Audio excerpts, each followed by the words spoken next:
Conference, having a good day down here. Joining us now in the Element Well studios, our good friend Henry Barbour, GOP Strategist. Henry, big night last night. Not sure it was a red wave. I don't think I would describe it as that. What do you feel like, right? Let's start with the House. What do you feel like is going to be the outcome there, and then we'll sort of dig into how we got here. What do you think at this point? Well, I expect, and I think the people who are paying really close attention to it, who are certainly more expert than I am with all the details, believe that we're going to take the House, we being the Republicans. Sure. And but not by anywhere near the sort of margin that we were thinking.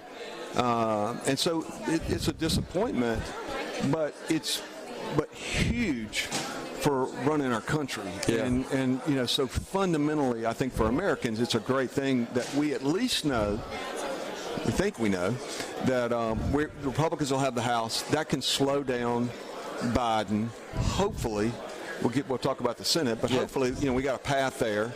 But it's a lot tighter. Right. But that's significant when it comes to public policy.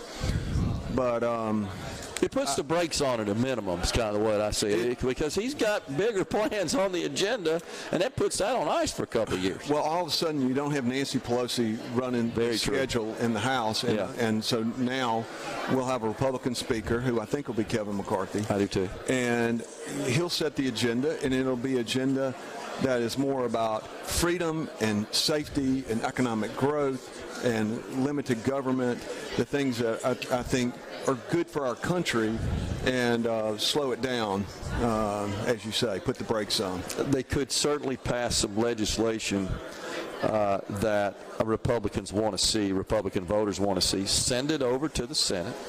Get all the Democrats in the House on the record.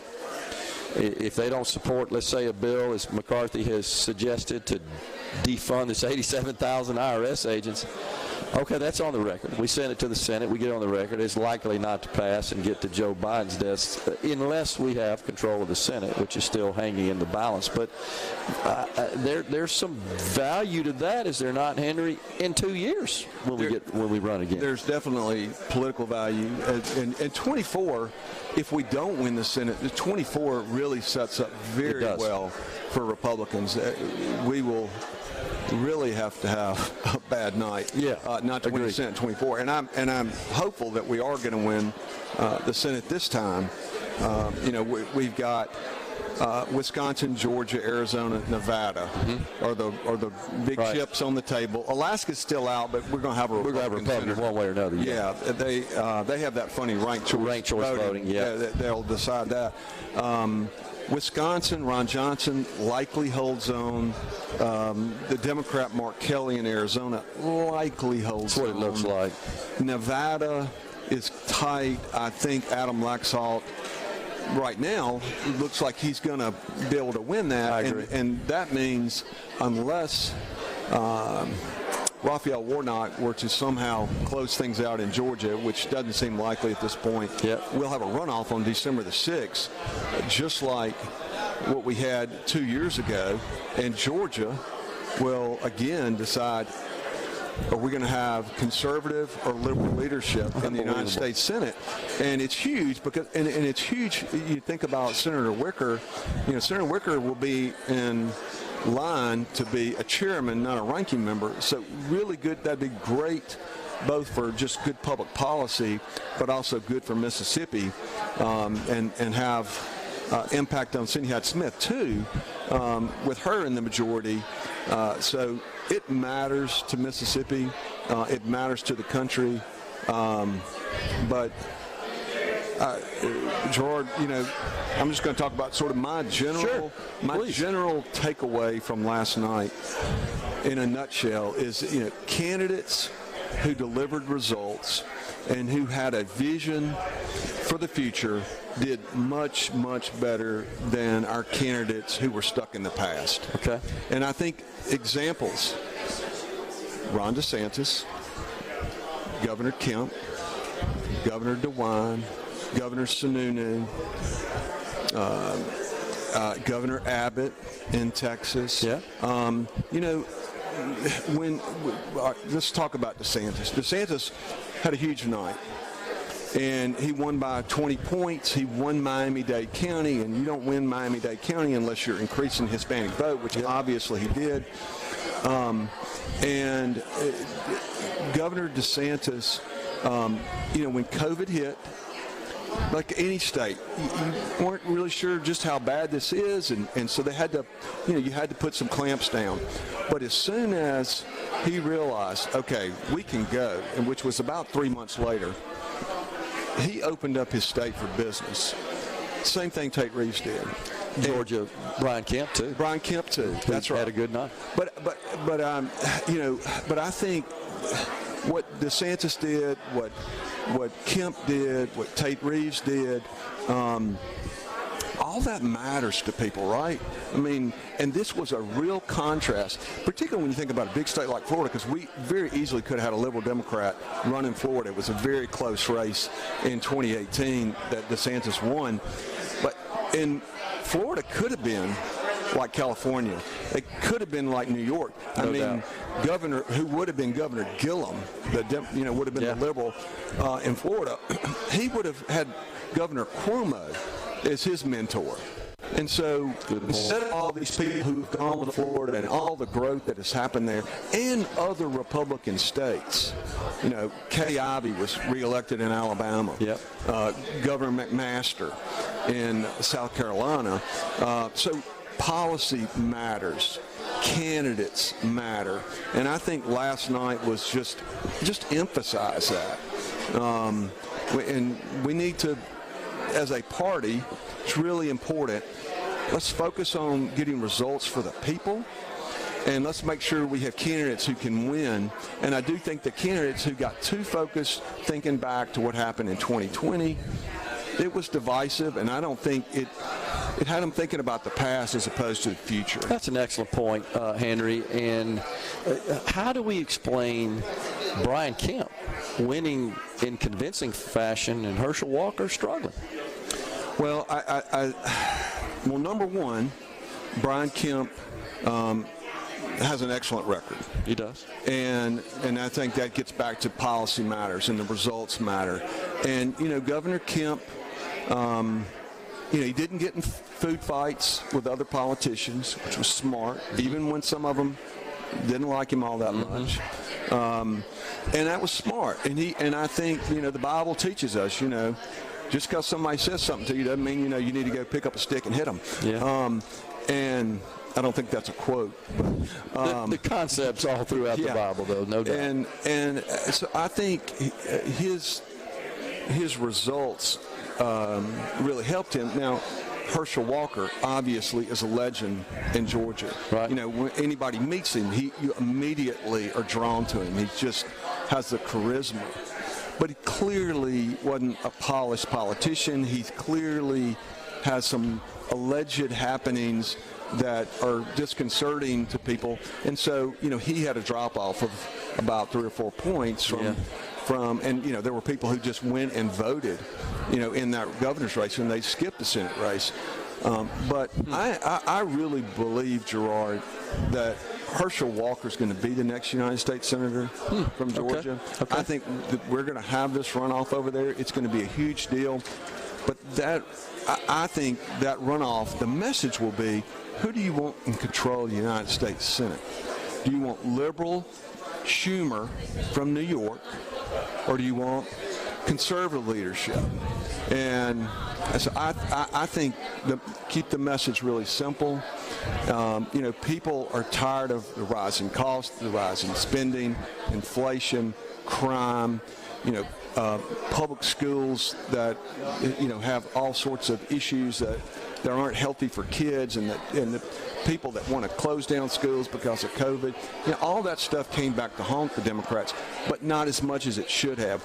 We didn't deliver as a party on what we should have in last night's elections. We left a lot at the table, and I will say I think we probably underestimated the Democrats. We probably underestimated the issue of abortion as far as turnout in places like Milwaukee, Wisconsin, where they had Democrats had serious ground game advantages over our effort. in Wisconsin. Yeah, Pennsylvania too. I think to some extent that was no a factor. Question. Yeah, no, New York. I agree. We got a break right here. We'll come back and keep breaking this down. Appreciate it, Henry. Thanks for being here. Yes, We're down at the Westin in Jackson for Innovate Mississippi's Accelerate Conference table. We've got Henry Barbour, our guest, GOP strategist, here in the Element Well Studios in the Westin. So, Henry, we talked a lot in the prior segment about the House and Senate races. Interesting gubernatorial races as well. A lot of those went good for the Republicans there. They did. We had some encouraging results. We've talked about DeSantis in Florida. We've talked about Kemp, Governor Sununu in New Hampshire, DeWine in Ohio, Abbott in Texas. One person I want to make a special mention of is Sarah Sanders. In Arkansas. I mean, you didn't hear anything about her. Agree. Because it was a blowout. Yeah. And she never did stupid stuff. She is talking about getting results and doing all this while she found out she had cancer and had treatment for cancer and she's getting good reports about that. Yep. But Sarah Sanders is a rising star, not just in the Republican Party, but in the country. I really believe she has a great opportunity to do great things in Arkansas, and I think a lot of eyes will be on her to see just how she does and how she leads, and so I'm excited about her. You made a great point earlier in the last segment, Henry, about candidates that focused on the future and shifted away the debate and the discussion about the past. She fits into that mold as well, does she not? Absolutely, she does. Yeah, I mean, she, her dad's her mentor, Governor Mike Huckabee, and she's here to get things done. She doesn't need this job. I mean, Sarah, super successful, but she wants to get things done in Arkansas. She's got a vision for how she wants Arkansas to succeed, related to the public schools, related to jobs, and bringing in companies to Arkansas, just like what Governor Reeves is doing here in Mississippi. So I'm excited about Sarah. Yeah, I agree. So what do you think the results here, what does it mean as far as Donald Trump and his kind of being the de facto leader of the GOP? Is that still the case? Has he perhaps lost some of his influence and stroke in the party? Well, that time will tell. We'll see what President Trump decides to do. He certainly is indicating that he would like to run. But he is somebody, he needs to talk about the future. And I think particularly as you get older, it's important to have a vision for the future and where are we going to take this country. And so he needs, and in my opinion, that's something he really needs to convince Republicans is this is where I want to take the country. This is how we can succeed as a country. And I think whether it's him or whoever runs in 24, they'll need to do that. And I think the candidates that did well in this race and this election were the ones who were doing that, who were connecting with people, and that aspirational sort of message. Rubio has always been real good at that. I agree. And one thing I mentioned to you in the break, Republicans improved with every racial group. Yet we lost, but there's encouragement with white voters. In 2018, we were at 54. We did 58 last night. With African Americans, we went from 9 to 13. With Latinos, 29 to 39. Asians, 23 to 40. Why are they voting for us? Why are they coming our way? And I think it's policy. I think they see what's going on, and I think they particularly related to COVID, things related to telling parents that they can't have a role in a school, or that your kids can't come to school, or if they do come to school, they got to wear this mask. and jobs being open. I mean, entrepreneurs. Latinos are socially conservative. They're entrepreneurial. They have a tremendous work ethic. They fit with the Republican Party, and it's happening. We see it in South Texas. We see it in Florida. I mentioned earlier DeSantis won Miami-Dade County. He won, I think, all but like 5 counties in the state. Wow. That's phenomenal. Yeah, typically you carry the panhandle on down to central Florida, and then it's usually blue in southern Florida, and then it's that I-4 corridor that's the difference. He won Palm Beach County. I know, Palm Beach is pretty blue. Democrat stronghold. Exactly. And the mayor, don't mean to interrupt you there, Henry, but the mayor of Miami is excellent. I don't know if you've ever seen him speak or seen him in public. I think he had a lot to do with that, and he's turning Miami into an economic powerhouse. Yeah. They've got all the amenities of the weather of California, which attracted Silicon Valley and so many other industries. He's got that going for him down there too. But absent all the other problems that you get in California, he says, in fact, we've increased our funding for our law enforcement. We want Miami to be a safe place to live and work. Shocking. And so they're coming down there. Shocking. I know. Safety does matter. I mean, we want our families to be safe. Sure. And that's just a fundamental thing. And so I don't know what the mayors of Portland and San Francisco are smoking, but agree. That's nuts. It is. It's bad for our country. Yeah. And I will say I thought we were going to do better in this election, and I'm glad it looks like we're going to win the House. I hope we can win the Senate. But I thought we were going to do better. And I mentioned to you before, there's a nugget from a poll that was a couple weeks ago. It said 52% of Democrats think rising crime is the fault of woke politicians. That's 52% of Democrats. Democrats, yeah. And I thought, oh, wow. And I think some of that played out in the New York governor's race. Zeldin did well. He just could not close the deal quite. I think he down 5 points. But he closed the gap significantly. 4 or 5 months ago, it was double digits. Yes. And what people don't think about is because he ran well at the top of the ticket, it made it stronger for these House pickups that we're getting, and they're going to make Kevin McCarthy the Speaker of the House. Good point. And so in states like Florida and New York, that was huge. And redistricting played a central part in Florida and New York, because the Democrats in New York tried to get greedy on redistricting, and they overreached, and the courts took it away from them. Sure did. And then they got more of a, quote, fair plan.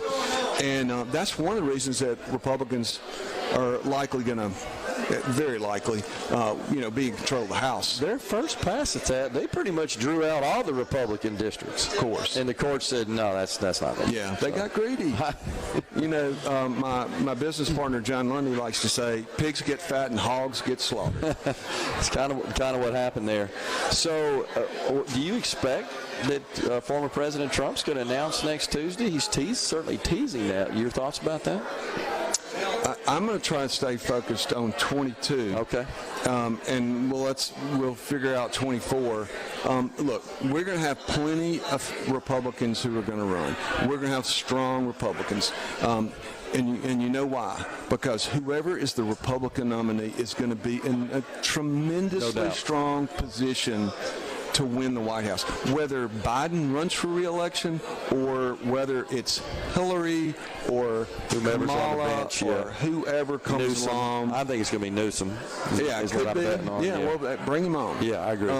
Look, I don't think most people want the country to be run like California. I agree. That'll hurt him. And the other thing we should keep in mind is it does set up pretty well for the Republicans. Certainly the Senate does. I think we keep the House in 24. So you'll have a president which also has a legislative advantage as well, and we can get some stuff done. Huge. There's no question. I mean, if if we focus on things and focus on getting good things done for the American people at the Republican Party, and let's not worry about all the politics. If you get good policy, it'll take care of the politics. If we do that, yes, we'll have a tremendous opportunity to have the White House, the Senate, and the House, and get the country back on the right track.